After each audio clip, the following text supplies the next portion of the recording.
আসসালামু আলাইকুম ভিউয়ার্স, আশা করি সবাই ভালো আছেন, সুস্থ আছেন। আজকের ভিডিওতে ডেল অপটিপ্লেক্স 3010 ডেস্কটপ পিসির বুট মেনু সেটআপ এবং উইন্ডোজ ইনস্টলেশন দেখাবো। আশা করি ভিডিওটি আপনাদের উপকারে আসবে। ভালো লাগলে অবশ্যই লাইক, কমেন্ট, শেয়ার করবেন আর সাবস্ক্রাইব করতে ভুলবেন না। তো আমরা চলে যাই। আমরা প্রথমেই পেন ড্রাইভ ইনসার্ট করব, বুটেবল পেন ড্রাইভ।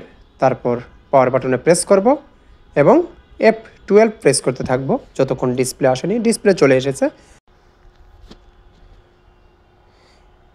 এখানে আমরা দেখতে পাচ্ছি উপরে হার্ড ড্রাইভ আর 2 নম্বর অপশানটাতে আছে এসএসডি।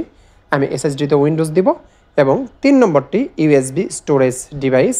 এইটা হচ্ছে আমার বুটেবল পেন ড্রাইভ। তো আমি বুটেবল পেন ড্রাইভটি সিলেক্ট করব, এন্টার দিব, উইন্ডোজ ইনস্টলেশন প্রক্রিয়া শুরু হয়ে গেছে। তো এইভাবে আপনারা ডেল অপটিপ্লেক্স পিসিতে উইন্ডোজ ইনস্টল করবেন। তো এইটা একটা প্রক্রিয়া। আর যত টাইপের পিসি আছে, ল্যাপটপ আছে, সবগুলোর উইন্ডোজ ইনস্টলেশন প্রক্রিয়া, বুট মেনু সেটআপ, বায়োস সেটআপ সব কিছু আমার এই চ্যানেলে আছে।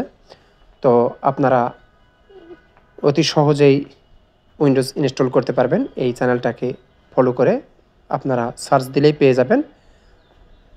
তো ভালো থাকবেন, সুস্থ থাকবেন। আসসালামু আলাইকুম।